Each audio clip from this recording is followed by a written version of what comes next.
आंदोलन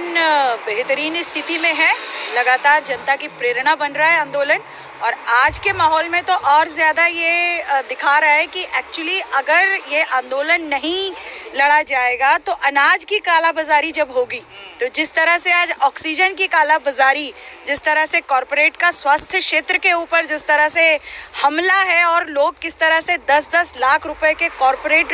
अस्पतालों में बिस्तर बिक रहे हैं, जब अनाज की कालाबाजारी और भारत की खाद्य सुरक्षा को कॉरपोरेट के हवाले कर दिया जाएगा तो क्या स्थिति भारत की जनता की होगी, और वो चाहे भारत का मध्यम वर्ग हो, चाहे भारत की मेहनतकश जनता हो, उनकी क्या स्थिति होगी और उसका मुकाबला किया जाना कितना ज़रूरी है। आज के माहौल में तो ये आंदोलन का और ज़्यादा महत्व हो गया, और इसलिए इस आंदोलन को किसान तो लड़ ही रहे हैं। आज इस आंदोलन के समर्थन में जो अभी तक लोग समर्थन नहीं कर रहे थे, उनको भी महसूस हो गया है कि इस आंदोलन के पक्ष में खड़े रहना और इस आंदोलन को मजबूत करना कितना ज़्यादा ज़रूरी है। लेकिन मैडम, जहाँ तक मैं जानता हूँ, आज़ाद भारत में इतना लंबा आंदोलन कोई चला नहीं।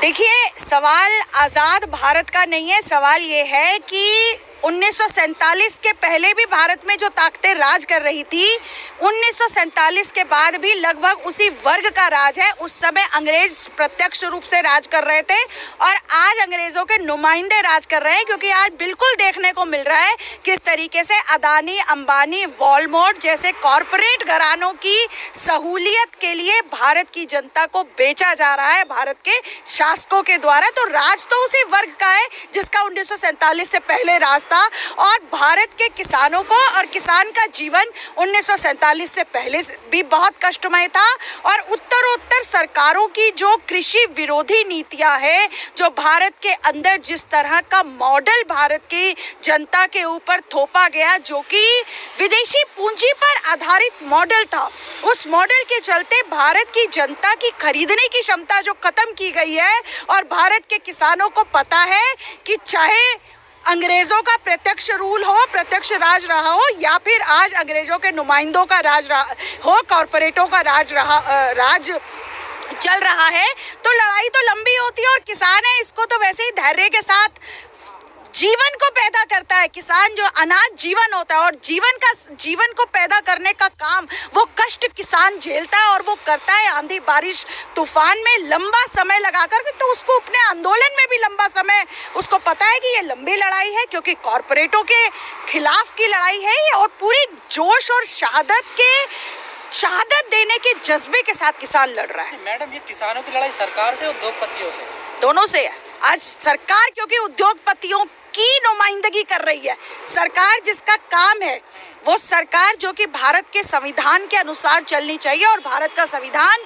जिसके प्रस्तावना कहती है हम भारत के लोग समाजवादी गणराज्य जैसे प्रस्तावना के अंदर जो शब्द हैं, और जिसके अंदर भारत के किसानों को, भारत की जनता को बहुत सारे अधिकार हैं, परंतु क्योंकि ये सरकार अपना चरित्र बार बार दिखा रही है कि वो बुनियादी तौर पर विदेशी पूंजी की रक्षक है और कॉरपोरेट घरानों की रक्षा करने का उसने तय किया हुआ है, इसलिए मौजूदा सरकार, हालांकि उसको भारत की जनता के लिए काम करना चाहिए, क्योंकि यही जनता है जो उसने उसको चुन करके भारत के ताज के ऊपर बिठाया गया है। परंतु आज ये मोदी और अमित शाह और ये पूरी आरएसएस के नेतृत्व वाली भाजपा की सरकार दरअसल कॉरपोरेट परस्तों की सरकार के रूप में सामने आ रही है, इसलिए लड़ाई दोनों से। हर सरकार का झुकाव रहता है ना कॉरपोरेट के। बिल्कुल, और यही हम देख रहे हैं कि एक्चुअली यही मुख्य बात भी है कि भारत के अंदर जो भी सरकार आई है वो असल में किसी भी दल की रही हो, वो तो उसका जो झुकाव रहा है वो बेसिकली भारत के अंदर कॉरपोरेट परस्ती की नीतियां थोपने का ही रहा है। इसलिए वास्तविक लड़ाई कॉरपोरेट से भी है, और इसलिए कॉरपोरेटों की रक्षा करती हुई सरकारों से इमीडिएट लड़ाई उनके साथ किसानों की बढ़ रही है, क्योंकि ये सरकार है जो कि कॉरपोरेट परस्ती के कानून ला रही है, और इसको वापस करने का काम सरकार का है। इसलिए लड़ाई सरकारों के साथ, इमीडिएट लड़ाई सरकारों के साथ। किसान इसका विश्लेषण कर रहे हैं कि आंदोलन हमारा किस स्थिति में है, कहाँ कमी रह रही है, क्या वजह है? देखिए, मैं तो प्रगतिशील महिला संगठन हूँ, और मैं तो जो है किसानों की जो ये लड़ाई है, जो आज कॉरपोरेट परस्त 3 कृषि कानूनों के खिलाफ किसान संयुक्त मोर्चा के नेतृत्व में पूरे देश के किसान जिस तरीके से संघर्ष कर रहे हैं, दिल्ली के बॉर्डर्स पर हैं, अलग अलग गांवों में हैं, पंचायतों में हैं, पूरे भारत के अंदर किसान आज संघर्षों में हैं। और मैं तो ये कहती हूँ कि ये संघर्ष भारत की जनता के लिए, हमारे जैसे संगठनों के लिए, उन तमाम ताकतों के लिए जो आज कॉरपोरेट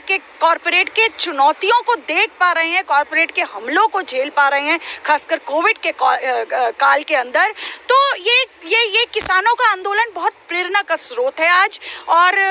जाहिर सी बात है, किसान संगठन जैसा हम महसूस कर रहे हैं कि वो इस लड़ाई को आगे बढ़ाने के लिए ही लगातार कोशिश कर रहे हैं और उसमें वो सफल भी हो रहे हैं। मैम, आपको नहीं लग रहा शाहीन बाग आंदोलन आपने देखा था, उसी स्थिति में आंदोलन पहुंच चुका है? नहीं, बिल्कुल नहीं, ये आंदोलन उस स्थिति में नहीं है, क्योंकि शाहीन बाग को सरकार जो है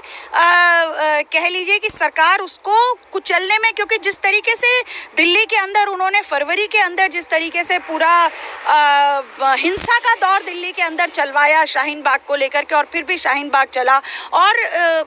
जिस तरह से सरकार ने उस आंदोलन को दमन करने के लिए कोशिश करी, तो ये उनकी कोशिश यहाँ किसानों के साथ ये सफल नहीं हो सकती है, क्योंकि ये किसान है, ये भारत की खाद्य सुरक्षा के लिए लड़ रहा है, और ये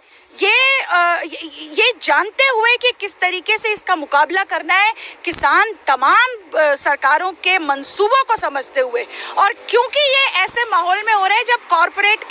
कॉरपोरेट का जो शिकंजा है वो भारत की जनता को किस तरह से मार रहा है, आज पूरा देश त्राही कर रहा है। आज इंटरनेशनल मीडिया के अंदर मोदी और शाह की जिस तरह की तस्वीरें सामने आ रही है, इंग्लैंड का मीडिया हो, अमेरिका का मीडिया हो, ऑस्ट्रेलिया का मीडिया हो, फ्रंट पेज पर खबरें आ रही हैं कि किस तरह से इन्होंने कोरोना काल के अंदर भारत के स्वास्थ्य को किस तरीके से भारत की जनता को मरने के लिए छोड़ दिया है। तो ये सब चीज़ों को देखते हुए भारत का किसान एक्चुअली समझ रहा है और जान रहा है कि इस लड़ाई को लड़ना बहुत ज़्यादा ज़रूरी है, और वो इसीलिए लड़ाई लड़ रहा है। और सरकार कोशिश भी ना करे इसको शाहीन बाग की तरह कुछ करने की, ये किसान है। नेताओं को शंका हो रही है कि शाहीन बाग ना कर दिया जाए। देखिए, किसान नेताओं को कोई शंका नहीं हो रही, जितना मैं आप ही लोगों के माध्यम से किसान नेताओं के